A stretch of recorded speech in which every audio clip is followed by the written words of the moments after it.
非常之感恩，今日係6月1號，我哋又過開差唔多大半年啦，依然見到大家可以平平安安，我哋都有上帝嘅恩典帶領着我哋嘅腳步，每一日都同我哋同在嘅。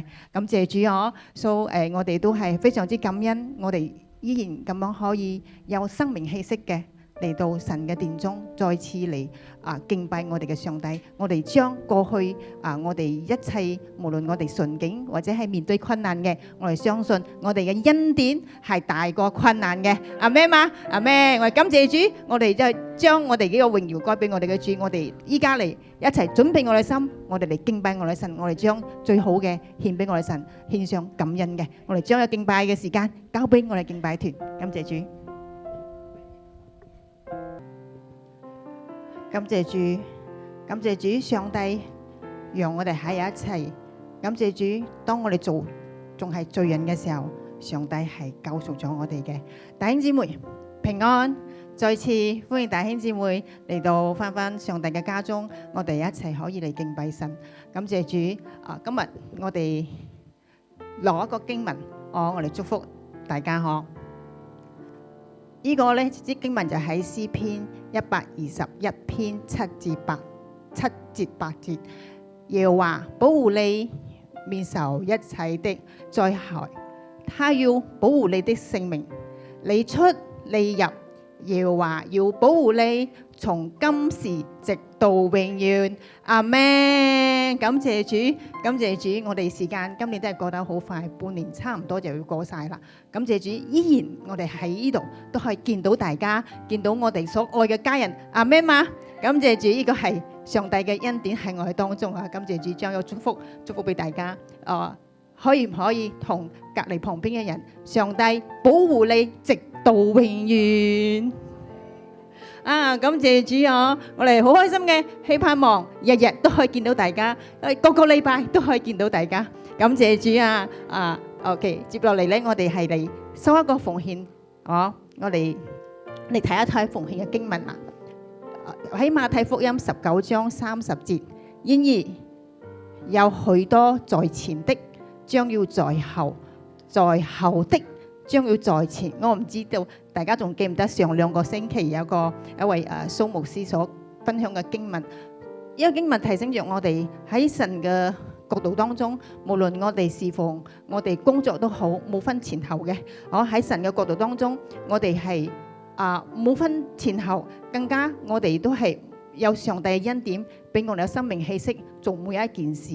咁樣當我哋做嘅時候，我哋都係唔好帶住埋怨，帶住一個喜樂嘅心嚟做神嘅工。阿們嘛，因為神看重嘅係咩呢？係我哋甘心樂意嘅奉獻，同埋有出於愛心嘅奉獻喺當中嘅。感謝主，上帝嘅恩典喺我哋嘅當中，上帝俾我哋有能力可以祝福別人，呢個係非常之蒙福嘅。感謝主，我哋一齊嚟為呢個奉獻做出祈禱。阿爸天父，主耶穌基督，主，我哋滿心感謝你，多謝你嘅說話，再次提醒我哋，主喺你嘅神嘅角度當中嘅時候，我哋嘅奉獻不比高低，不分先後。當我哋工作嘅時候，你俾能力我哋可以侍奉主嘅，一切都係歸於你，一切都係你嘅恩典嚟嘅。主啊，我哋依家手上所握着嘅金錢都係主你看重嘅，我哋甘心樂意咁樣去奉獻嘅，係出於愛心嘅。主，多謝你繼續保守我哋嘅心，有純潔單純嘅心，緊緊咁樣追住上帝。主，多謝你，我哋祈禱乃是奉靠耶穌基督聖名求，阿們。我哋感謝主。今日有一項報告，喺嚟緊嘅呢個星期六，兒童教會有一個活動啦，戶外嘅活動嚟嘅，所以盼望有啲弟兄姊妹，如果家中有小朋友嘅，都歡迎去報名。我哋依然仲係開放嘅，可以聯絡我哋教會嘅老師啦。包括我啦，仲有係Carol 老師啦，仲有係 Rachel 老師，都可以依然咁報名嘅。咁樣感謝主，上帝嘅恩典繼續咁樣可以祝福我哋嘅兒童教會喺當中嘅。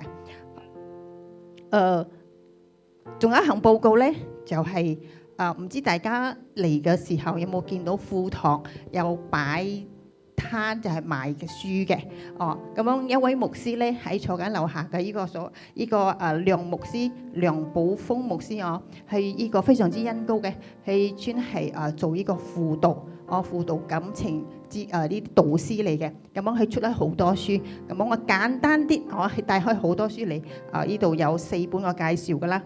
就係第一本書就係真情離了，真的可難以抗拒嗎？呢本書咧就係講緊咧，我哋真情嚟嘅時候，我哋真係擋得住噶嘛？因為我哋都係感情啊，我哋行緊血氣當中嘅，所以咧就係牧師就係呢度有個人嘅觀點啦，跟住然之後可以。我哋有時我哋喺感情當中，我哋唔知道邊啲係啱，邊啲係唔啱嘅。呢本書咧係介紹我哋點樣去釐清呢個觀點喺當中嘅。跟住仲有咧，等等啊，仲有第二本就係呢個網戀。唔知大家應該會聽到啦。網戀係小事嘛？我哋依家網絡世界非常之繁忙嘅，所以有啲都分分鐘喺唔同嘅年齡層啦嚇，我哋睇到會有唔小心嘅咁樣跌落一個陷阱。有時即係有時呢啲網上嘅嘢係好多都係唔真實嘅，所以我哋牧師都係寫緊關於有好好嘅建議喺當中，有啲輔導嘅資料，因為牧師都係做輔導噶嘛，所以咧就係呢度有講到有啲案例啦，咁樣就可以提出，可以睇到唔同層面嘅影響喺當中嘅，呢個都係非常之鼓勵大家都可以睇嘅。跟住仲有一本咧，就係第3本就係呢個認識魔鬼借刀殺人。魔鬼借刀殺人好犀咯！我哋都知魔鬼真係好犀利㗎，無論你嘈交又好，你嘈吵又好，或者同人鬧交都好，其實背後係一種勢力喺當中嘅。因為而家末世，所以我哋要遠離一切嘅試探，所以真理就喺呢度啦。跟住最後一本咧係要介紹嘅就係我病了，你嚟睇我，係講緊牧師因為而家係牧師梁牧師親身嘅經歷嚟嘅。當佢每一個牧師，當佢喺牧養嘅時候，都係會面對困難、面對困境嘅。呢本書就係牧師喺困難當中點樣經歷神，點樣喺當中弟兄姊妹嘅幫助喺當中。所以我哋鼓勵弟兄姊妹可以買本書，因為我哋都要更加了解我哋嘅牧師。我哋好多牧者都係當佢侍奉嘅時候，都係有時好疲倦嘅。我哋都係點樣去為牧師我哋嚟祈禱嘅。呢4本書就喺樓下都有擺攤嚟買嘅，我鼓勵大家可以睇多啲書咁樣上帝嘅恩典都喺當中，上帝嘅智慧都喺當中嘅。我鼓勵大家跟住接落嚟一個係我要交俾阿長嘅一個報告。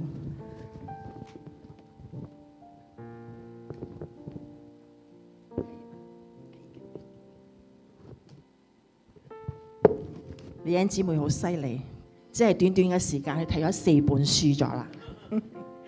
好，今天早上咧，上帝嘅家要報喜事啦，我哋知道我哋係一個屬靈嘅家庭，弟兄姊妹彼此配搭，成為一個蒙神喜悅嘅屬靈嘅家。今天早上咧，將會宣布之後呢，將會增添咗一位姊妹，一位弟兄咁呢位姊妹同埋呢位弟兄呢，在教會已經係參加教會嘅聚會係好忠心，亦係一段嘅時間，好有資格向教會提出申請咯。咁樣經過教會牧者同埋委員啦有提到有考慮正式宣布接納咗，今日就係宣布呢位弟兄姊妹嚟領受教會所俾佢哋嘅祝福。從今日開始呢，佢哋將會加入怡保神召會恩典堂呢個大家庭，成為肢體之一，有屬靈嘅遮蓋，有上帝嘅恩典、上帝嘅保護圍繞住佢哋，甚至佢哋嘅家人，直到永永遠遠好，呢個時候我先邀請嘅姊妹姊妹準備我哋先邀請牧師到前為佢哋祝福嚇。第一位就係陳佩珍姊妹 Esther Chan 佩 Chan， 我哋請 Esther 到前嚟嗬。Esther 你到前嚟一下，OK 到前嚟，一位就係 Esther Chan 佩 Chan， 我哋可以同佢講 Esther Chan 嗬，佢係坐響副堂嘅，帶着一位媽媽嚟到教會嘅，可能大堂嘅弟兄姊妹好少見到，但係好忠心出席教會嘅聚會一段時間咗嚇。OK， 第二位。呢位都幾耐下嘅，新加坡做工又翻下嚟，但係而家係在怡保都唔係長住，一時都會翻下新加坡感恩嘅提出申請成為教會嘅會友弟兄準備啦就係蘇志安弟兄 Brother 蘇志安。我哋歡迎呢兩位弟兄姊妹，我哋將時間交俾黃牧師。我邀請教會嘅委員出嚟為佢哋祈禱好嗎？教會嘅委員出嚟為佢哋祈禱。我哋伸出手祝福佢哋啦阿爸天父，多謝你，相信一切都唔係偶然嘅。睇到蘇弟兄 Esther 姊妹今日加入呢個屬靈嘅家庭喺怡保神召會恩典堂，主你會保守佢哋，看顧佢哋，每一天主你都喺佢身邊與佢哋同在嘅。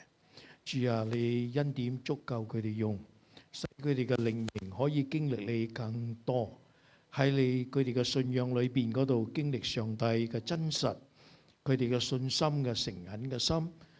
主你都會觸摸佢哋，俾佢哋嘅靈命會長進，俾佢哋嘅信心更有根基，喺你嘅真理上會打穩嘅根基。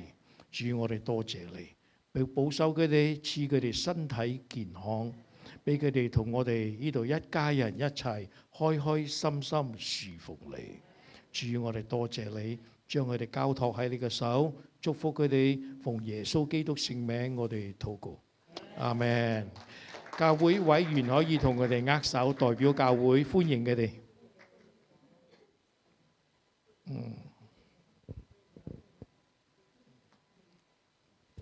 主賜福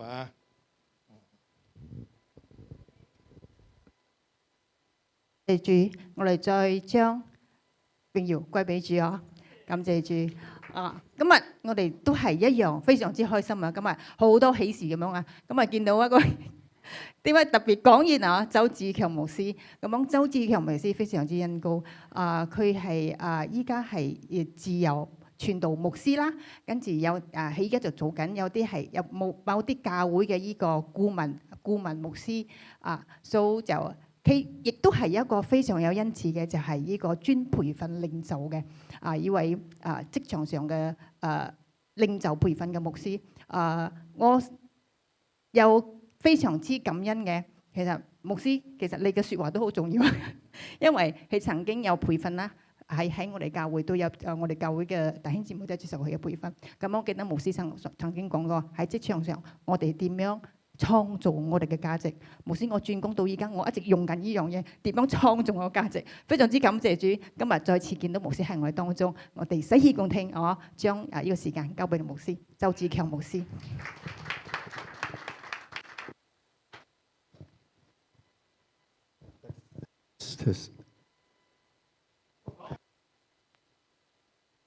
與同在。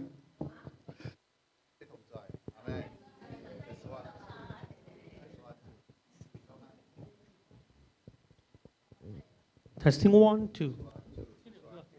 呢次比較有音高啲OK， 好啦，好多謝主能夠再次嘅來到你哋嘅當中，咁樣黃牧師呢每一次都佢嘅招待咧，真係非常非常嘅俾我覺得咧，每一次同佢能夠一齊食嘢、一齊傾有關於教會嘅嘢，都能夠從佢嘅身上、佢嘅侍奉嘅經驗都學到好多好多嘅嘢咁樣。其實我哋嘅生命咧係不斷嘅前進，不斷嘅去學習咁樣。我好感謝主喺呢段嘅時間入邊咧，我覺得當自己嘅人生行到另一個階段嘅時候，去不斷嘅問自己，到底神啊，我仲可以為你做咩？當自己嘅體力啊、自己嘅智慧啊、自己嘅知識啊、經驗啊，咁樣喺神嘅角度入邊所裝備起嚟嘅，咁樣到自己嘅人生嘅呢一個階段嘅時候，咁樣自己可以為神做咩？我覺得呢個好重要，所以今日咧同大家分享呢個題目叫做成就神嘅美意。咁神嘅旨意係我哋每一個基督徒都需要去學習，要知道咩叫做係神嘅旨意。咁樣了解神嘅旨意係有一啲嘅方式，有一個嘅原則喺入邊嘅。當然我哋今日咧嘅重點係在於，如果你知道呢個係神嘅旨意嚟講咧，咁樣你應該要點樣做？咁我覺得呢個係好重要嘅。咩叫神嘅旨意？嗬，咁樣喺呢個聖經腓立比書第2章13節嗰時講得好清楚。保羅對着腓立比嘅教會講一句話，就係因為你哋立志行事，都是神在你哋心裏運行，為要成就他的美意。我哋再讀一次嚟，用一齊，因為你們立志行事，都是神在你們心裏運行，為要成就他的美意。簡單嚟講，我哋冇一個人可以靠着我哋自己嘅意思嚟完成神嘅計劃嘅，冇可能嘅。點解我哋可以完成神嘅計劃？點解我哋可以建立一間教會？點解我哋可以能夠做一樣嘢，最後我哋能夠滿足神嘅心意呢？係因為神嘅靈運行在我哋嘅入邊，神動工喺我哋入邊，神能夠運行在我哋心中入邊，能夠讓我哋產生一種力量叫意志力，好叫我哋能夠決心嘅嚟做成呢件事。所以點解有時候我哋做一樣嘢，我哋做一半，我哋放棄，因為或者呢件事你覺得仲唔係神嘅旨意。如果係神嘅旨意，你唔單止會知道，第二你要有呢種力量，你有呢種嘅智慧去完成神託付你做嘅呢件事。所以喺個道理就咁簡單嘅。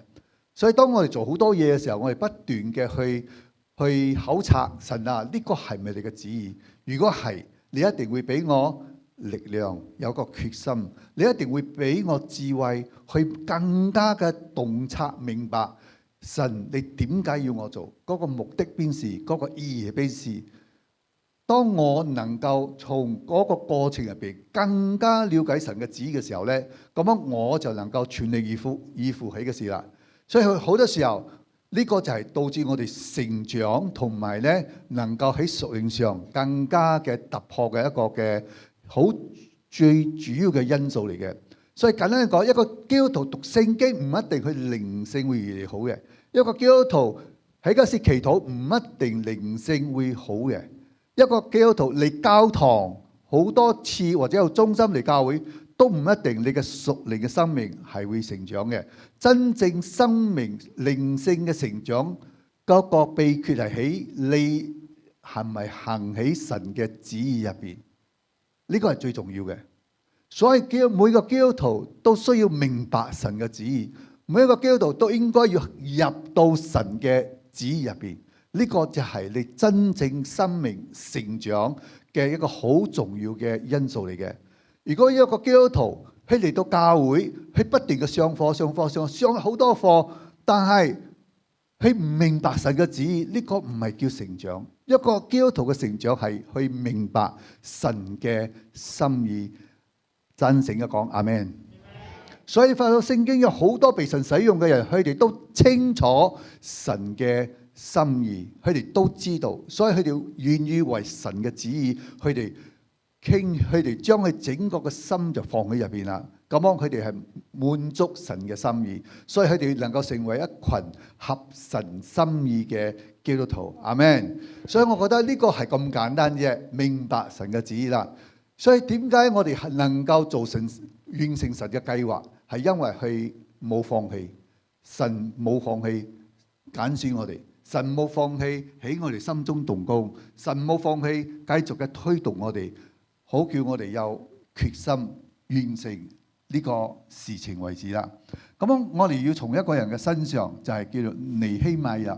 聖經俾我知道有一個領袖叫做尼希米，佢原本係喺波斯，就係今日嘅 Iran 呢個地方，係一個嘅猶太人，又因為國家面對戰爭失敗咗之後，佢係其中一個係被擄到呢個嘅其他嘅國家嗰時去做咕喱嘅。但係後來因為佢哋嘅身份唔一樣，所以佢就有機會成為一個喺王嘅身邊去侍奉王嘅一個嘅人嚟嘅。所以但係呢個尼希米本身咧，其實咧係當佢侍奉王嘅時候，佢就聽到耶路撒冷發生嘅事情嘅時候，佢就有一個感動，佢想翻去耶路撒冷去幫助自己嘅同胞，因為嗰時候波斯王咧就容許呢個以色列人佢哋可以翻到自己嘅家鄉嘅事，重建自己國家嘅家園嘅喎。所以當時翻去嘅人咧都面對好多嘅問題，佢哋嘅生活唔安寧，佢哋嘅生活根本冇保障，因為佢哋冇城牆嘅保護。所以當尼希米一聽到翻去嘅自己嘅同胞面對嘅事情嘅時候，被欺負啦、冇安全感啦等等嘅事情嘅時候咧，佢本身聽到呢個消息之後，佢有好大嘅反應㗎啦。佢好大嘅感動，但係佢知道講佢唔得隨便可以翻去嘅，因為佢一定要得到國王嘅容許，佢先能夠翻到嗰個地方。然後如果國王俾佢翻去都好，佢都冇能力去完成呢個工作嘅，因為佢知道講一定要得到好多好多嘅資源，佢先能夠有力量翻到嗰個地方，先能夠開始個工作，完成呢個工作嘅。所以為咗呢個工作，為咗呢件事，去向神祈禱，佢用咗4個月嘅時間去向神祈禱。佢講神啊，我唔知道點解我聽到呢件事我好有感動，但係我唔知道我係咪嗰個被神你所使用嘅人，翻到嗰個地方去解決嗰個問題嘅人，我唔知道。但係單單靠我一個人翻去係根本解決唔到嗰個問題嘅。神啊，你一定為我開路。如果你為我開路嚟講呢，我就知道講係你差派我翻去嗰個地方啦。佢用咗4個月嘅時間啊，喺嗰時祈禱啊。咁樣你化到咧，當佢祈禱嘅時候咧，咁樣佢又一邊工作啦，一邊祈禱，一邊工作啦。佢唔知道幾時神開路啊！你明白？當你想做一樣嘢嘅時候咧，你喺嗰時等啊，你唔知道等到幾時啊？或者有1年，或者2年，或者3年，你都唔知道喎。所以佢一邊為咗呢件事祈禱嘅時候，為咗呢件事擔心嘅同時嘅時候，咁樣就影響到佢嘅心情咯。咁影響佢心情，影響咗佢嘅笑容咯。所以有一日咧去服侍王嘅時候，王就發覺到點解你唔開心咧？點解你嘅面咁樣嘅苦瓜面咁樣？個王一察覺到尼希米嘅面容唔似平時嘅時候，就問佢啦。咁樣呢個係一個危險嘅嘢嚟嘅喎，你侍奉王，你唔得帶著咁樣嘅面嚟服侍嘅喎，就好似你請一個格格，你阿格格時常黑口黑面，你點樣？你一定唔得噶嘛，係咪？我請你做工，你點樣黑口黑面嘅都唔得嘅。所以同樣嘅嗰個國王一睇咗之後咧，就問佢點解你發生咩事情嘅喎？咁樣聖經講當時尼希米就好驚啊，因為咧佢驚。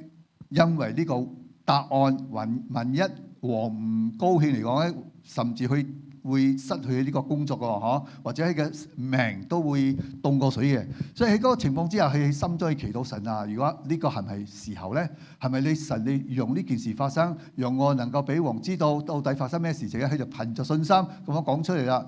點知道係神開路喎？嗰個王一聽咗之後，就第一就批准佢翻去喎。問佢講你翻去幾耐？咁樣你幾時翻嚟咁樣？所以解決咗呢個問題啦。王容許佢翻去啊。咁啊唔單止啊，容許佢翻去啊，尼希米仲大膽去向王求幾樣嘢啫，求通行證啊。因為你要從波斯翻到耶路撒冷嘅地方，要過好多嗰個兵站嘅嗰個關嘅，所以如果你冇通行證嚟講咧，你好多問題嘅。所以王又答應咗佢喎。咁樣佢又要求王講：王啊，你可以俾我嗰啲材料喎，因為翻到去重建聖場要一啲材料啊。所以王又答應咗佢喎。哇！你發到，如果冇神開路嚟講咧，其實咧係好艱難嘅一件事嘅。阿們。你發到，有時候一個簡單嘅感動，我哋就按著呢個感動嚟求神嘅旨意。神啊，係咪你嘅心意？係咪你要揀我？係咪你要使用我？係咪你要我關心呢件事？咁樣我就開始祈禱啦。你唔好即刻行動啊！開始祈禱。當你開始祈禱嘅時候，聖靈會動工。唔單止會動工你嘅身上，佢會動工喺你身邊人嘅身上，佢會做嘢嘅。咁我哋等個時間啦，嗰個時間一嚟嘅時候，就好似我哋睇到尼希米就終於可以翻到自己嘅耶路撒冷嗰時啦。一翻嘅時候，咁樣佢用3日時間去睇下個環境，做一啲計劃，點樣去開始呢個工作啊。所以計劃好重要啊！一個做領袖嘅工作唔係得個做字啫，一得個做字就死梗噶啦，唔得嘅。一個領袖最重要係咩？係計劃，好重要。按神嘅心意嚟做計劃。神啊，你要我點樣做？因為要完成呢個工作，靠我一個人做唔到嘅，我要佢哋一齊同我一齊嚟做呢樣嘢。我點樣用大家一齊可以同我做呢件事呢？所以呢個好大嘅考驗喎。有時我哋做牧師都係咁啊。從神嗰時領受咗神嘅心意之後，接落嚟我哋諗啊，點樣可以俾弟兄姊妹可以贊成呢個計劃呢？點樣可以俾弟兄姊妹去睇到神嘅工作呢？點樣可以俾弟兄姊妹能夠一齊講阿們，一齊你哋做神嘅工作呢？哇！呢個好唔容易喎，係咪？所以唔得輕易，唔得咁緊張去做一樣嘢，要好好祈禱計劃。咁樣計劃咗之後，3日之後，佢就召集所有嘅領袖，召集以色列人啦。咁樣有3件事好重要喺尼希米書嘅入邊，我哋睇下一個圖片啦。嗰個時候咧，2章20節尼希米書咧，俾我睇到。佢講呢句話：天上嘅神也必使我們亨通，我們作他僕人嘅要起嚟建造。嗱，佢講咗好多話啊，我就抽出呢句話。呢句話咧有3個好重要嘅 point。天上嘅神也必為我使到我哋亨通，我們作佢嘅僕人要起嚟建造。有3個好重要嘅 point 嚟鼓勵弟兄姊妹一齊嚟做嘢啊！哇，有時候咧好重要啊，點樣講嘢好重要，點樣鼓勵大家一齊嚟做嘢，做一樣嘢係。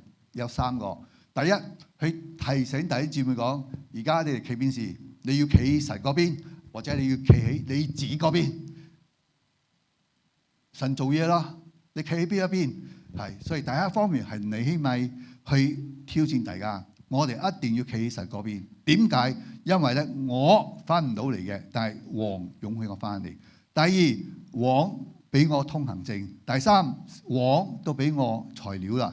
所以意思講係王批准我哋重建聖城呢個聖場嘅，所以呢個係王已經係批准咗啦。如果係王批准，我哋要快快做，呢個係機會嚟嘅。所以第一，去俾佢哋知道講係神聽咗我哋祈禱，神都聽咗你祈禱。咁樣呢個係一個最好嘅機會，所以我哋一定捉住呢個機會，企喺神嗰邊。阿們，阿們。所以企喺神嗰邊係好重要喎。你嗰個時候你諗到自己得唔得啊？你有如果失敗又點樣啊？好多問題嚟講你係企喺自己呢邊咯，係咪？所以有時候咧，神做工啦。咁啊，你會講神啊，你都冇喺我生命做工，你喺佢嘅生命做工啫。啱啊，神喺尼希米生命中做工啊。神好似仲冇喺你生命中做工啊。睇嚟係咁樣啊，係咪？神都冇感動我，神感動你啫嘛。等到神感動我，我正同你一齊做嘢啊。咁樣要等幾耐啊？等1年啊？等到每一個人都被感動啊？唔係咁樣睇嘢噶嘛，係咪？我哋睇神嘅旨意嘅時候，我哋係從神所揀選嘅人嘅角度嚟睇嘢。神揀選咗尼希米，神揀選咗佢啦，神同佢講嘢，神同佢身邊嘅人都做嘢。咁樣當你睇到神喺佢身邊嘅人做嘢，神都喺佢生命中做嘢嘅時候，係值得我哋去好嘅去考慮呢樣嘢。弟兄姊妹，呢個係好重要嘅時刻。佢哋如果講你自己做啦，咁艱難嘅嘢我哋唔做啊，我原企呢邊啊，睇到神做嘢之後，我哋先嚟做嘢啦。有啲好多弟兄姊妹係咁樣喎。你睇到有啲復興發生嘅時候咧，佢哋喺嗰時睇嘢喎，同復興好似冇關係咁樣喎，睇嘢啫喎。弟兄姊妹唔得，神做嘢嘅時候要快快企喺神嗰邊，因為呢個係機會，錯失呢個機會係根本係你嘅損失嚟嘅。所以第一你要企喺神嗰邊，第二尼希米講咩咧？佢講我哋係神嘅僕人。我哋作為佢嘅僕人，係咪？第一係講天上嘅神也必使我哋亨通我哋要企喺神嘅先。第二係講到我哋做佢嘅僕人。第二係提醒我哋係邊個？我哋到底係邊個？我哋係神所揀選嘅選民嚟嘅。我哋係猶太人，我哋係以色列人，我哋係神所揀選嘅選民嚟嘅。我哋係佢嘅僕人。既然我哋係佢嘅僕人，咁我哋一定要回應主人嘅帶領。所以第二搞清楚我係邊個，我哋係佢嘅僕人，我哋而家要起嚟一齊做嘢。如果我唔係佢嘅僕人，我就唔需要做嘢咯，係咪？僕人就要做嘢啦，唔係僕人就睇嘢啦，係咪？咁我哋睇嘢又做嘢咧？當然我哋係做嘢嘅人咯，因為我哋係僕人。第三呢個好重要啦，就係講要起嚟建造啦。所以當佢鼓勵大家講，我哋要起嚟建造嘅時候，係講到呢個建造咧，唔係講個口號啊。唔係講口號啊！哦，好啊，牧師，我哋支持你啊！做到一半嘅時候，牧師你自己做啦。唔係嘅，我哋起嚟建造嘅時候要堅持到最後。阿們，點解要堅持到最後？因為呢個唔係一個好簡單嘅工作。呢個唔係好簡單嘅工作。建造聖城呢個牆咧，呢個新陳嘅聖城咧，係一個唔簡單嘅工作。但係最後佢哋能夠用52日嚟將個聖城建立起嚟咧，係一個奇蹟嚟嘅。點解？因為呢班人喺好多嘅挑戰環境入邊咧，佢哋克服咗好多嘅問題，然後佢哋堅持到最後。最後我睇到佢哋用52日嘅時間創造一個記錄，佢哋創造一個神蹟，係因為神動工喺佢哋嘅生命入邊。弟兄姊妹，當你願意做神嘅工作嘅時候，只要你唔放棄，上帝唔會放棄嘅。上帝會俾你好多嘅力量，好多嘅智慧，幫助你完成佢嘅工作。咁樣，當你願意站喺神嗰邊，當你清楚你係神嘅僕人，當你願意堅持做呢樣嘢嘅時候咧，係一個開始嘅一個嘅形式。咁樣接落嚟有3個，當你落手去做嘅時候。當你行上呢條屬於你自己嘅十字架嘅道路嘅時候咧，你發到有3個功課我哋要學嘅，係神一定會考我哋嘅。所以點解有好多清楚神嘅旨意嘅人，有時候做一半，佢就失敗咗？點解做咗一半佢又唔想做嘅咧？因為經唔到嗰個經唔過呢個嘅3方面嘅考驗。你一定要經得起呢3方面嘅考驗，你只能夠完成神嘅旨意。簡單嚟講，神冇放棄，係我哋放棄咗。OK， 係我哋放棄，唔係神放棄。神會繼續感動你，感動我。但係嗰個時候都翻到我哋自己，我哋係咪要學習呢3個功課？呢個3個功課，無論你去到邊時，你都會學呢個3個功課嘅，所以你走唔過嘅。如果你要完成神嘅計劃，你要完成神嘅工作，呢個3個功課係咩咧？下個圖片啦，第一個功課就係咩？一齊講問題。你同我講邊個地方有冇問題嘅？全部地方都有問題，所以咧你要明白，當要做神嘅工作，無論你講神啊，多謝你感動我，要為你建立教會，要做小組組長，或者神啊，你多謝你揀選咗我要做兒童工作，你要做咩都好，做生意都好，換工都好，咩都好，你去到邊處都有問題嘅。你想揾一個地方冇問題嚟講咧，係根本冇可能嘅嘢嘅。一定有問題。所以問題會發生在你執行神嘅旨意嘅過程入邊。所以你咪有遇到問題啊？有冇啊？有。佢嘅敵人就要參與建造呢個聖城哦，但係你咪就唔愛佢哋哦，因為佢知道講建立呢個聖城係屬於猶太人自己嘅權利嘅，所以外邊嘅人、其他嘅人係根本冇辦法參與我哋嘅。所以原來每一個問題嘅發生係幫助我哋去調整嗰個定位 （positioning）。定位好重要，仲有解釋多啲啊！所以你咪好清楚講，建造聖城只有猶太人，神所揀選嘅猶太人正有資格嚟建造呢個聖城，其他人根本係冇呢個資格嘅，所以佢拒絕咗其他人。所以其他人被拒絕之後，好撞火咯，咪變成佢嘅敵人咯。嗰變成嘅敵人就要恐嚇佢咯，要殺佢咯。所以你發覺到你咪去做呢樣嘢嘅時候，係得罪咗一啲人。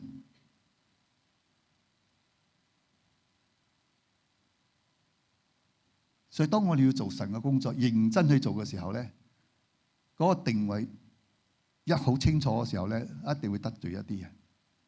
冇辦法，呢個係神嘅心意。耶穌有冇得罪嗰啲法利賽人啊？有冇啊？有。嗰啲法利賽人好憎佢嘅，要去死啊，係咪啊？揾好多機會就要整死耶穌。當你好清楚神嘅心意嘅時候，你個定位好清楚嘅時候，你拒絕一啲人嘅時候，你執正嚟做嘅時候，你一定會得罪一啲人。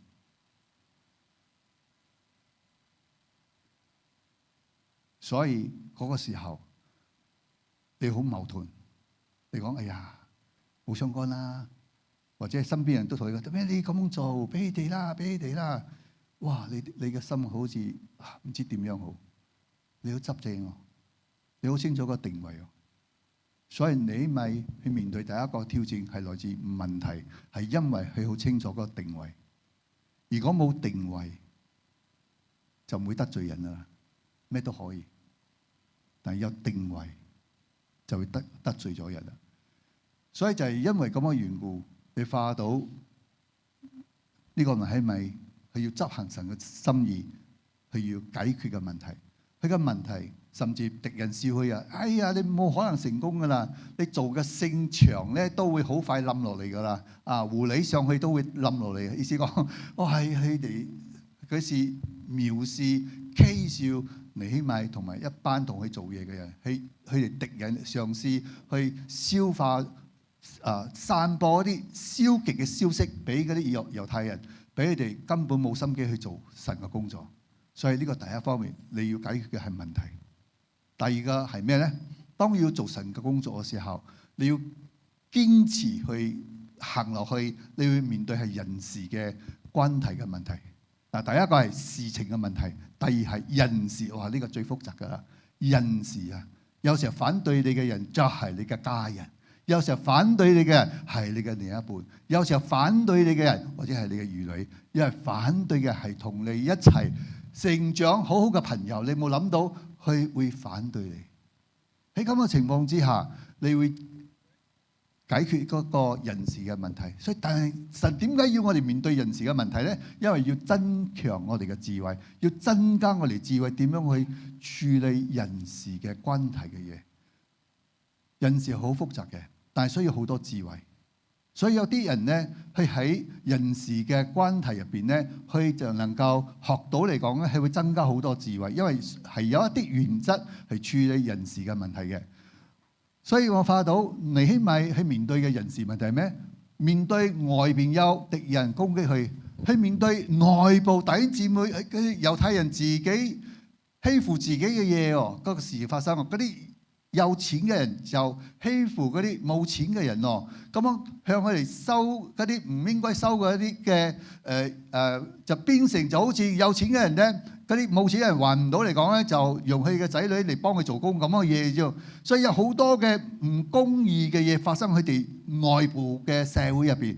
你起碼一知道呢件事好撞火，我哋點解自己人要欺負自己人咧？所以佢本身就要處理內部嘅嘢啦。所以呢個第二方面，人事嘅問題，有時候我哋面對唔係外邊對我哋嘅攻擊，有時候我哋面對最大嘅考驗係內部自己嘅分裂。所以內部嘅人事問題係神有時候要我哋都要糾正佢啊，都要糾正佢啊。如果糾唔正嚟講，冇辦法合一，冇辦法合一，你好艱難去行得更前面嘅。所以定位第一方面定位好清楚，好重要。第二就係人事你要解決。咁樣第三方面咧，點解我哋做神嘅工作，我哋行落去會有一啲嘅學習咧？第三個係壓力啦。每個人對壓力嘅抗壓嘅能力都唔一樣。有啲人一啲啲佢又唔得噶啦，但係有啲人係真係打唔死嘅嗰隻曱甴嚟嘅小強嗬。所以你發覺到咧，有啲人嘅抗壓能力好強啊，但係有啲唔得。所以你發覺到壓力係我哋執行神嘅旨意嘅入邊咧，要學嘅一個功課。點解神會容許咁多嘅問題發生，要咁多嘅衝擊臨到我哋咧？因為要磨練我哋嘅性格，更加嘅獨立，更加嘅堅定，更加嘅剛強。所以我哋嘅性格係要透過壓力去磨練出嚟嘅。所以弟兄姊妹，你講神好唔好啊？我哋好希望神啊，多謝你，我知道你嘅心意係咁樣。主啊，你可唔可以100%先幫我做晒全部嘅嘢，咁樣我容易啲咧？好唔好啊？咁啊？上帝講 No way， 你係我個僕人，我一定要磨練你，磨到你夠夠。因為知道你好中意飲嗰邊夠夠嘛，濃濃嘅嗰邊嘛，福建話講夠夠 ，OK 啊，所以神講我要使用一個人，我要重重嘅去縱容你。神講我要縱容你，我就要重重嘅去磨練你。所以一個被神使用嘅一個神嘅僕人，係經得起壓力、人事問題呢三個 P problem、people and pressure 呢三樣嘢。你經唔過呢三樣嘢，好艱難做一個領袖，你好艱難做一個被神揀選嘅僕人。你唯有經歷呢三方面，係因為一個前提嘅觀念，就係因為我係站喺神嗰邊，神我願意站喺你邊，無論發生咩事情，我都係站喺你邊嘅，我唔會改我嘅位置，我係站喺你一邊，我願意做你嘅僕人，我要做嘢，我要學嘢，因為我係你僕人，多謝你揀選我。第三，神啊，我如果要做你嘅嘢，我一定要堅持到最後。幫助我，唔好放棄，幫助我，聖靈大大工作喺我入邊。神聽咗之後，神好高興喎，好高興喎，因為我哋願意咁樣嚟跟隨神咯。咁樣神講好啦，而家我用三方面嚟考驗你啦。我用問題嚟考驗你，我用人事嚟考驗你，我用壓力嚟考驗你，睇你點樣。你經得起考驗，你就成長。你要知道講呢個叫做神嘅旨意。你只能夠活出神嘅旨意，你只能夠栽培一班行起神旨意嘅人，否則你栽培唔到呢班人出嚟，因為自己都唔合格嘛。自己唔合格，點樣去訓練呢？啱唔啱啊？我而家用生活例子啦。我有一個姊妹去嚟揾我。你講牧師，你可以幫我個女冇？因為我個女去咗外國讀書之後，因為人際關係嘅問題，忽然之間佢受到傷害，然後佢翻嚟，佢唔愛再讀書啦。佢一翻嚟之後，佢整個人咧變晒咗，冇晒目標，冇晒動力，日日瞓喺坐喺屋企，冇目標。佢阿媽、佢阿爸睇咗之後就會俾啲壓力咯。OK， 幾時啊？你幾時要讀翻書啊？你唔得咁樣落去嘅，等等，所以衝突嘅事啦。後嚟因為唔知點樣處理啊，所以佢就帶佢嘅女嚟見我。咁樣最後咧，我就問佢好多嘢啦嚇。最後我同佢媽講：我講姊妹，而家你嘅女咧就好似一個細蚊仔入到游泳池，然後咧毫無目的嘅游嚟游去。你同佢講時間到咯，可以上嚟啦，佢唔可以上嚟。而家佢就係喺泳池入邊。咁樣你阿媽問啦，咁佢幾時要上嚟咧？唔知道。佢唔想上嚟，你逼佢上嚟冇用。咁樣等到有一日，佢會同你講：我會上嚟。媽唔知點樣做啦。咁我點樣好？咁樣睇住你瞓起嗰時、菜嗰時唔做嘢咩？咁樣浪費時間，一個年輕人咁樣。我講呢個就係你嘅女啦。所以我就幫佢，我講你愛唔愛行起神嘅旨意嚟同神同工、同神合作嚟幫你嘅女。如果你唔咁樣做，你會失去你嘅女嘅，因為你唔得再用呢個方式嚟負責或者嚟管理你嘅女，唔得啦。你咁樣做，你嘅關係一定破裂嘅。你講好，咁我應該點做？我講一樣啊，你願唔願意行起神嘅旨意？你講我願意。好，咁我從今日開始咧，3個你要學嘅功課。第一，你嘅定位。你同你嘅女，你要知道而家嘅定位係咩？而家嘅定位就係你要愛佢啫，唔係要求佢。搞清楚你嘅定位，愛佢、包容佢、錫佢、了解佢，係咁簡單啫。哇！牧師好艱難做喎，好艱難喎。我講冇辦法，你一定要咁啊！愛佢、諒解佢、包容佢。冇要求佢，係咁樣。咁我佢又要學習咁做咯。嗰個過程入邊咧，神真係磨練呢個姊妹喺人事方面，佢個女同佢之間就係人事嘅衝突咯，冇係咪？咁佢丈夫咧，佢都要說服佢丈夫講：丈夫，我哋嘅女而家係咁樣，一定要愛佢、錫佢，冇要求佢、包容佢。嗰個過程有冇壓力？有。你身邊嘅人、親戚、朋友問起你嘅女嘅時候，你點樣回答咧？有冇壓力啊？一定會俾你見嘛。你點樣可以俾你嘅女咁樣嘅？一定會有好多軍師俾你好多方法嘅，啱唔啱？有冇壓力？有。但係佢一定要鎖定呢個定位，愛佢、錫佢，為佢祈禱，俾你知道講你係神嘅兒女。神會睇住嘅，所以我覺得感謝主啦！呢件事唔係1個月就搞掂啊！2年後有一日，嗰個姊妹打電話俾我，佢話牧師，我好感謝主，因為2年後啊，佢話我有一日我女唔知忽然之間，佢同我講：媽媽，我要翻去讀書啦！哇，改變咗！弟兄姊妹，有時候我哋想按著神嘅旨意嚟幫一個人，嚟教一個人，嚟或者要救一個人，但係我哋用錯定位嘅方法，我哋會造成好多人事嘅問題，然後會造成我哋相處有好多嘅壓力。呢個係好重要一件事嚟嘅。如果你真係站喺神嗰邊，你願意做神嘅僕人，咁樣神會感動你。佢會運行在你生命中，去教導你好多你從來冇用過嘅方法。我有一個弟兄，去同一個大老闆做工，咁樣呢個大老闆都好嘗試去好欣賞佢啦。咁樣就俾佢借咗一筆錢俾佢買一間屋。其實從一個角度係要綁死佢咯，係咁簡單啫。咁我嗰個弟兄咧就好高興，因為可以住咁漂亮嘅屋企，因為佢嘅老闆俾好大筆嘅頭期鐳可以買呢間屋企。咁佢就買咗呢間屋企，我都好有去佢屋企，幾靚啊！嗰間屋企。但係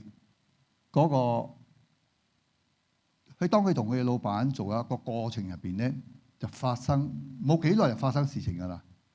嗰個事情嘅發生係因為有一個中間人，時常喺老闆面前就督呢個弟兄嘅背脊，講起一啲唔好嘅嘢咁樣，所以導致老闆都相信呢個人所講嘅嘢，就導致嗰個老闆咧就對我嗰個弟兄嘅態度就改咗啦。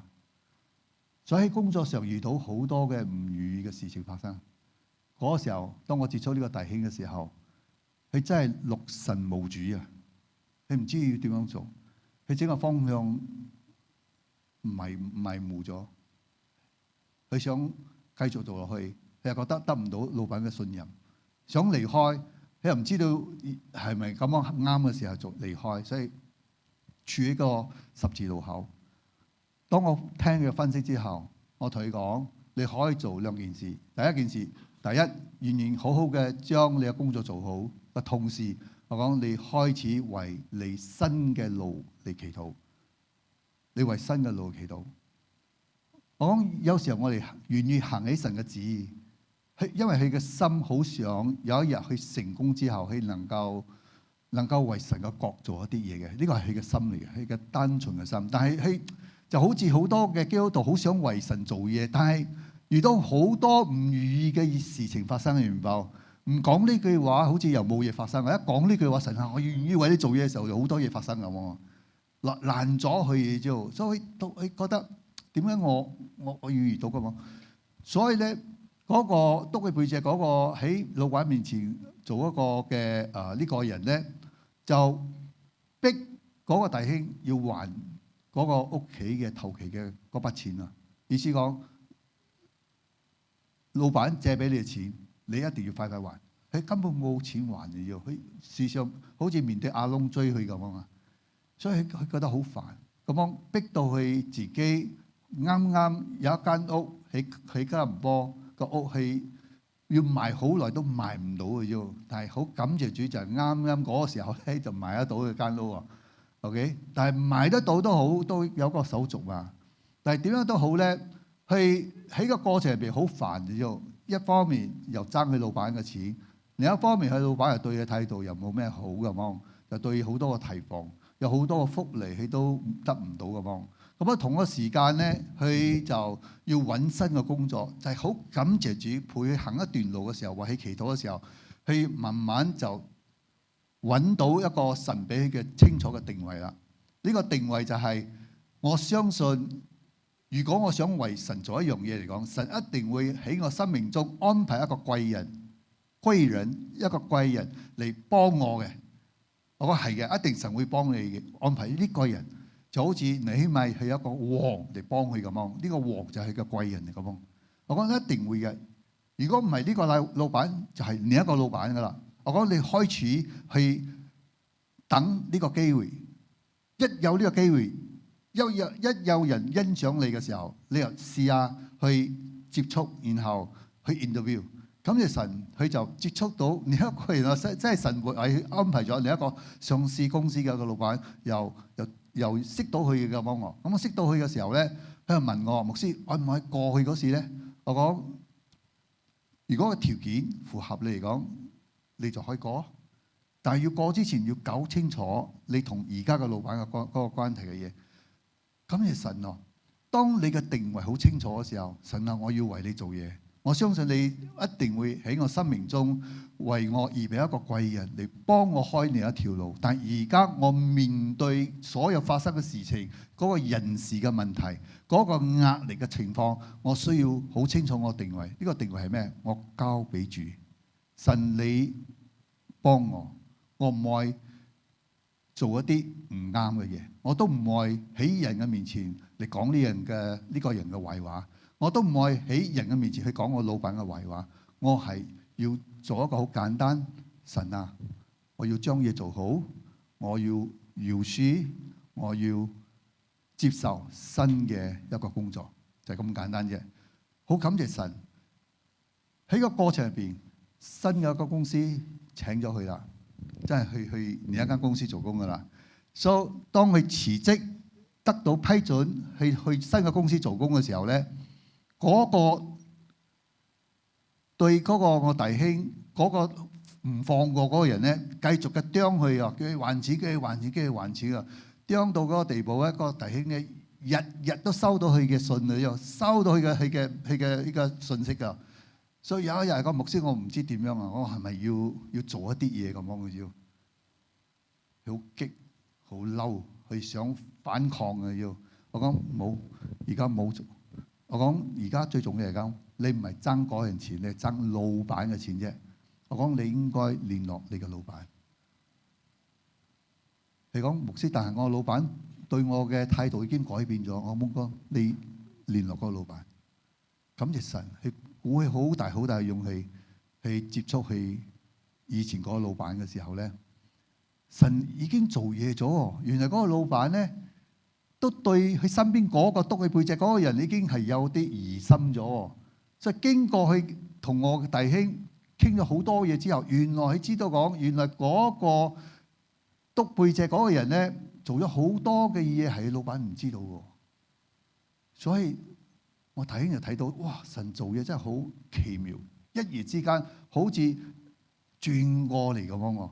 個老闆就對佢幾好喎。你講你係咪賣咗屋企啊？如果你賣咗屋企，幾時可以還翻俾我啊？嗰個弟兄同佢講啊，我要等幾月幾嘅時候，我先能夠還翻俾你。你講嗰個老闆講 OK 得，冇問題，你一定要還翻俾我。咁樣第二方面，佢同佢講，如果嗰個人再騷擾你嚟講咧，你一定要俾我知道。哇！老闆出聲咗喎，老闆照住去喎，感謝主。從嗰日開始咧，嗰個督佢背脊嘅人就唔敢再督佢噶啦，因為神透過呢個人保護佢啊。所以聽住你發到有時候好奇妙嘅。當你想完成神嘅心意，當你想做神嘅嘢嘅時候咧，一定會有好多嘅功課神俾你學嘅。你唔經歷呢樣嘢，你冇可能有見證。所以有時我時候見呢個弟兄嘅時候，我弟兄啊，呢件事過咗之後咧，你一定要上台做見證啊！我講你見證好犀利啊！你嘅見證咧會激勵好多嘅人啊！因為神俾你經歷呢樣嘢，係要鼓勵更多人。有一日，當你面對同樣嘅問題嘅時候咧，你覺得冇路可以行嘅時候咧，你唔知道原來你嘅神係可以開一條路，你根本諗唔到嘅。阿們，因為你願意成就神嘅美。哈利路亞！我請敬拜團上嚟，我哋唱一首歌，我哋嚟結束我哋今日朝早嘅聚會啦。弟兄姊妹，神能夠幫助我哋完成佢嘅美意，係因為聖靈運行在我哋嘅生命入邊。佢要運行，佢日日都運行。你唔好抗拒，你唔好消滅佢嘅感動。雖然嗰個過程、嗰個環境，你覺得好唔爽、好唔舒服、好唔願意，但係你唔好放棄，你要堅持到最後。無論你做神嘅工作，無論你做你嘅職場嘅工作，你都會面對同樣神嘅磨練。但係你願意站喺神嗰邊，你願意做佢嘅僕人，你願意堅持到最後，學習呢三個功課，點樣去定位，點樣去清楚嗰個人事嘅關係，點樣去處理，你清楚嗰個壓力係要點樣度過。你明白呢三個點樣去學呢個三個功課嘅時候，你會成為神所使用嘅一個人嚟解決好多個問題。當你一個問題再經歷一個問題可以度過嘅時候，最後你發到其實問題其實唔係好大嘅問題啫，人事都唔係好大嘅問題啫，壓力都唔係好大嘅問題啫，好多方面你睇得開啦。弟兄姊妹，神要使用你成為一個好有能力嘅一個人喺呢個時代。我哋一齊站起嚟，我請敬拜團嚟帶領我哋唱吧，和音相符。我能去哪？除了你施恩座前，我降服於你施加的恩典。何等的愛，你大能手扶持我，太榮美，何等榮美，榮耀君王，你的鞭傷能醫治，神的兒子彰顯恩典真實，何等的愛。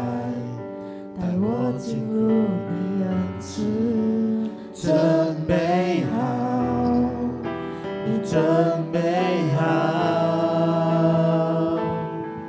我愿降服，高举你名，耶稣，你的荣耀我所有，和我生命，我属你，永远属你。副歌，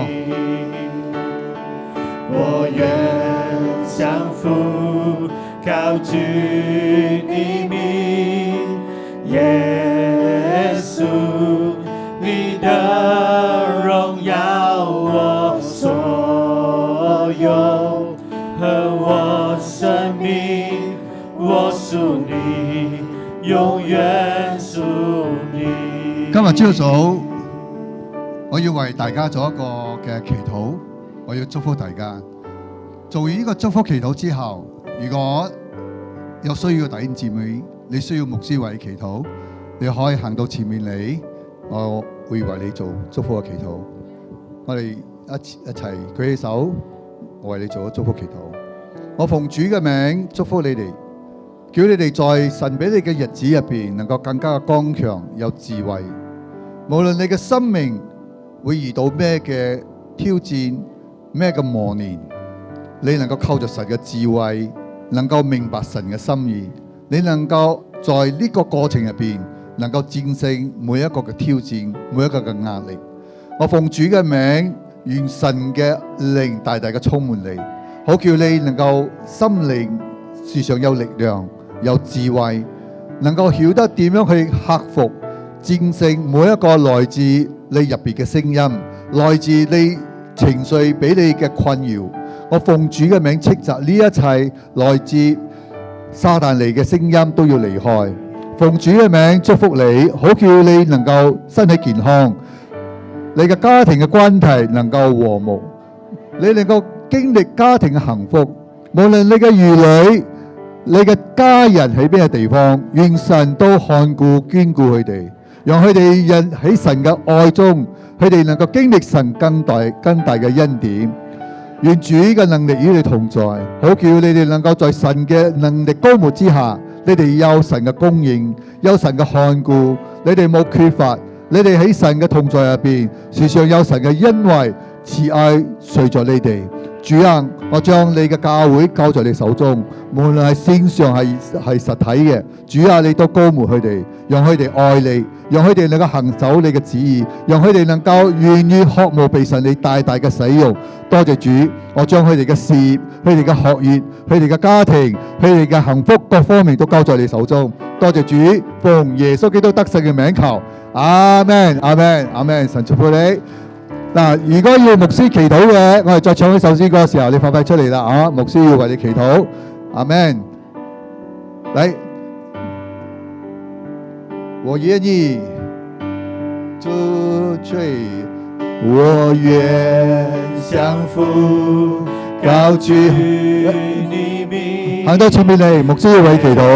耶穌，你的榮耀我所有，和我生命，我屬你，永遠屬你。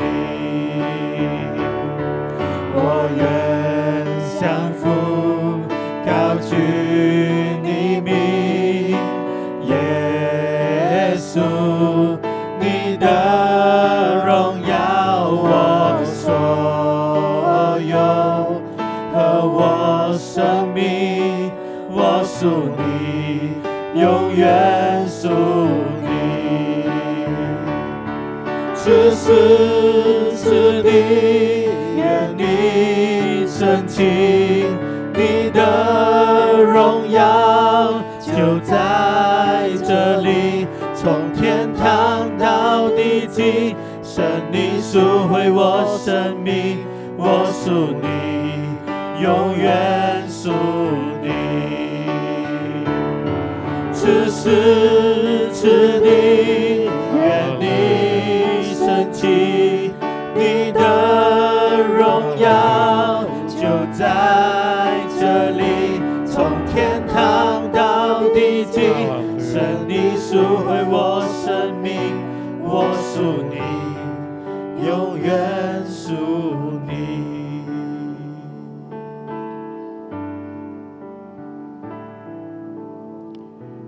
哈利路亞，哈利路亞，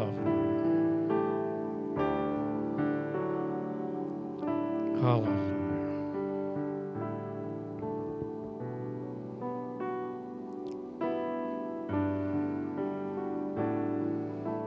Hallelujah. Ora bashanda bahi. Rikabahu kuriandarahi. Hallelujah. Hallelujah.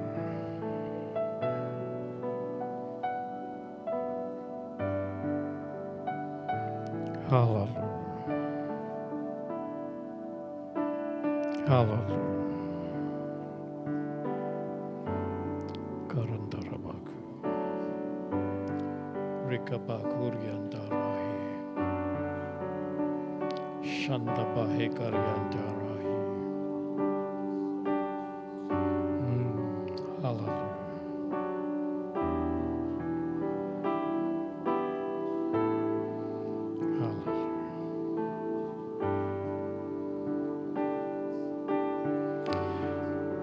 Hallelujah.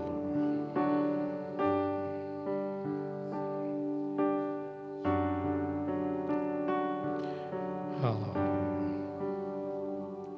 阿爸天父，我哋多謝主你，多謝主你嘅說話，今朝早上，你嘅真理帶嚟俾我哋，主啊！俾我哋知道今日我哋所面對嘅處境，一切都唔係偶然嘅，因為主啊，你愛錫我哋每一位，生命係你賜嘅，你揀選了我哋嘅時候，你要我哋嘅生命嘅靈命要長大，我哋行呢個信心嘅路程嘅時候。主啊，你無論容許環境，你容許難題，你容許人之間嘅問題，